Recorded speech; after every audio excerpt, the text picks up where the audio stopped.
ও অথবা যখন যার অসুবিধা।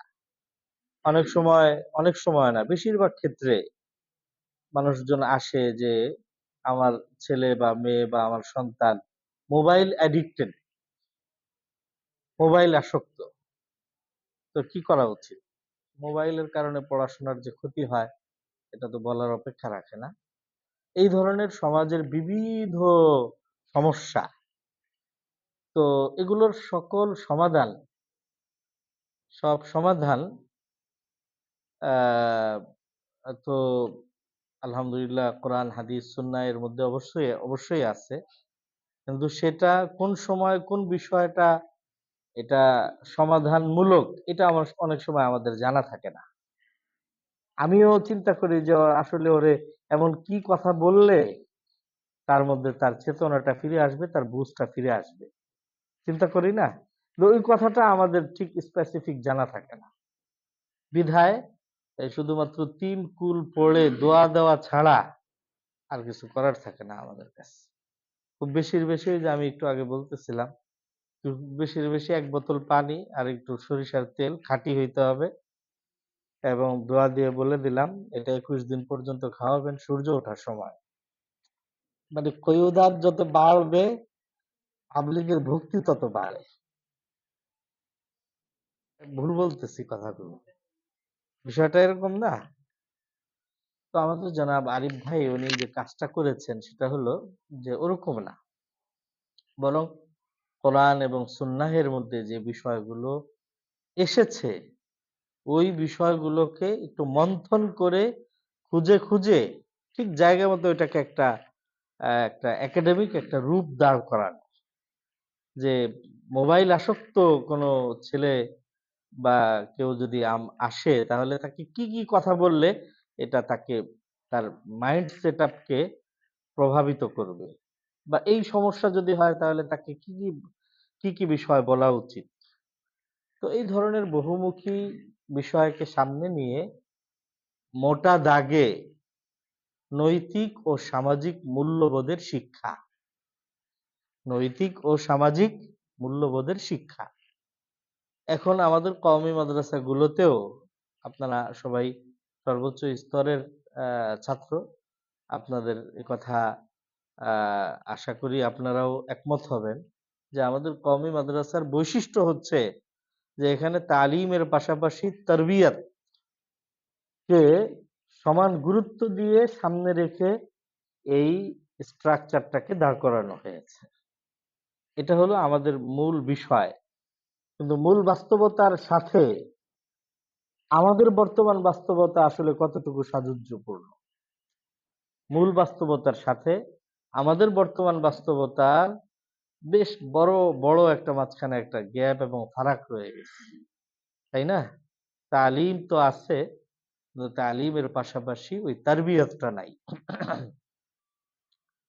তারবিয়তটা না থাকার আসলে তো দায়ভার এটা আমাদের শিক্ষকদের উপরেই বর্তায়। আমাদের নিজেদের তারবিয়ত হয় নাই। বিধায় ছাত্রদের কে আমরা তারবিয়ত করতে পারি না। দ্বিতীয় বিষয় হলো আমাদেরও কেন তারবিয়ত হয় নাই? কারণ আমরাও যাদের কাছে পড়ছি এটা দোষ দিব না, এটা পরিবেশটা হয়তো আস্তে আস্তে করে ওরকম হয়ে গেছে। কিন্তু এর ভিতর দিয়েও কওমি মাদ্রাসার বৈশিষ্ট্য এখনো প্রত্যেকটা মাদ্রাসায় ১ জন ২ জন ৩ জন ওস্তাদ এমন থাকেন যারা ছাত্রদেরকে নিয়ে ফিকির করেন। বিপথগামী ছাত্রদেরকে নিয়ে আলাদা কথাবার্তা বলেন এবং ওনাদের এই ১ জন ২ জনের আলাদা এই মেহনত এটা শত শত ছাত্রদেরকে বিপথগামিতার থেকে রক্ষা করে। তাই না? এরকম কিন্তু একটা কওমি মাদ্রাসায় দাওরা পর্যন্ত এবং ইফতা উলুমুল হাদিস পর্যন্ত একটা মাদ্রাসাগুলোতে সাধারণত কমপক্ষে ৪০ থেকে ৫০ জন শিক্ষক এবং স্টাফ থাকে। কিন্তু এই ধরনের যারা বিভিন্ন প্রেক্ষাপটে ছাত্রদেরকে বোঝাতে পারে, আমার কথা কি বুঝতেছেন আপনারা? এরকম উস্তাদ একটা মাদ্রাসায় কয়জন থাকে? আপনারাই বলেন, উত্তর দেন। ১ জন ২ জন, তাই না? এখন মনে করেন আপনারাও ফারিগ হয়ে এখান থেকে যারা শিক্ষকতার পেশাকে যারা গ্রহণ করবেন তারাও কোনো মাদ্রাসার উস্তাদ হবেন। উস্তাদ হলে মিটিং এর মধ্যে এই আপনারা ওই বিষয়টা নিয়ে আলোচনা করবেন যে হ্যাঁ ছাত্রদের কিছু তরবিয়ত হওয়া দরকার। আমাদের মধ্যেও যতটুকু নৈতিকতা বোধ ছিল এটা আমাদের ছাত্রদের মধ্যে নাই। সুতরাং তাদের জন্য কিছু তারবিয়াতি মজলিস, তাদেরকে বুঝানো সমঝানো ইত্যাদি। এখন এই মিটিং এর মধ্যে তখন প্রসঙ্গ আসবে, আচ্ছা ছাত্রদেরকে নিয়ে কথা বলবে কে? তখন কথা বলার লোক খুঁজে পাওয়া যায় না। পড়ানো কিন্তু সবাই এক সে এক, একজনের থেকে আরেকজন পড়ানোর মধ্যে ভালো, কিন্তু ছাত্রদেরকে তরবিয়তি কথাবার্তা বলার লোক, আমি মিটিং মুটিং এ বসি, সেই বাস্তবতা থেকে কথাটা বলছি, যে সেখানে দেখা যায় যে মানে খুঁজে পাওয়া যায় না, কেউই প্রস্তুত হয় না। আর প্রস্তুত না হওয়ার কারণ তো আছেই, যে আসলে আমি কি কথা বলবো যার দ্বারা প্রকৃতপক্ষে ছাত্রদের উপকার হবে, এটার অনেক সময় আমরা অভাব ফিল করি। এটা তো হলো মাদ্রাসার কথা বললাম।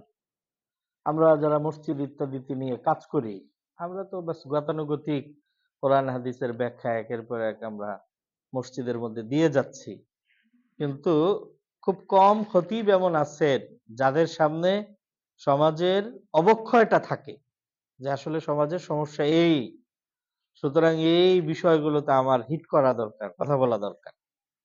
এই সংখ্যাটা খুব কম। আগে সমস্যা চিহ্নিত করলে এরপরে না আমি সমাধানমূলক কথা বলবো। আমার কাছে সমস্যাই চিহ্নিত না, আমি সমাধানমূলক কি কথা বলবো? তো আমাদের জনাব আরিফ ভাই উনি এই বিষয়টাকে সামনে রেখে মূল বক্তব্যটা হলো যে নৈতিকতা, নৈতিক ও সামাজিক মূল্যবোধের শিক্ষা, এটা কিভাবে দেওয়া যায় বা দেওয়া উচিত, নৈতিক শিক্ষা কিভাবে, সামাজিক শিক্ষা কিভাবে, এছাড়া আরো কিছু কার্যক্রম নিয়ে উনি একটা কাজ দাঁড় করাইছেন, গবেষণামূলক কাজ।